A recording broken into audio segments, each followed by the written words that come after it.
4150. Why 70% of ICO tokens are not exchange listed and probably never will be when Binance is the refrain from impatient bag holders in ICO Telegram groups, for investors eager to flip their tokens and move on to the next thing. A major exchange listing is the big event, and the sooner the better. But for beleaguered project teams, with a community to manage, workforce to recruit, and decentralized solution to build, an exchange listing is the least of their concerns.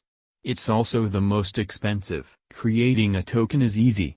Listing it is hard, with the number of global cryptocurrency exchanges now in excess of 250. There ought to be more than enough platforms to support new ICO tokens. But as many of these projects are finding out, obtaining an exchange listing without paying exorbitant fees is almost impossible. ICOs unwilling to stump up risk being left to languish in the shadowlands of low liquidity DEUs. Recent research from ICOrating.com shows the difficulties projects face in getting their token listed on a reputable exchange, and those problems aren't limited to affording the listing fee. For one thing, the project needs to have completed a successful ICO in the first place. If their tokens failed to sell out, even with the remainder being burned, demand for the token on the secondary markets will be low and exchanges are unlikely to be interested. ICO Rating reports that only 22% of ICOs that completed in Q1 of this year were able to have their token listed. This figure is down 10% on the previous quarter, which is attributed to the fact that half of all ICOs in Q1 of this year raised less than $100,000. Listing fees vary greatly. Projects that failed to hit their hard cap simply can't afford an exchange listing, while those that did may still balk at the price. The discrepancy between what exchanges charge is huge, ranging from around $100,000 to $3 million for the largest and most liquid exchanges. It has been claimed that Binance charges as much as $7 million in some cases. In fairness to cryptocurrency exchanges, listing a new token isn't as simple as many traders seem to think. Among the many tasks that must be performed before a token can be listed is the necessary due diligence to ensure the project is not a scam.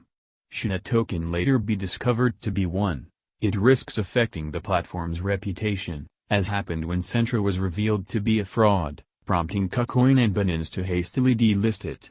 Due to the time required to perform various security checks and other administrative tasks, it takes an average of 21 days for an ICO's token to start trading, ICO Rating reports. Some exchanges also insist that the token's smart contract is audited to check for bugs, which is understandable given their prevalence and potential severity.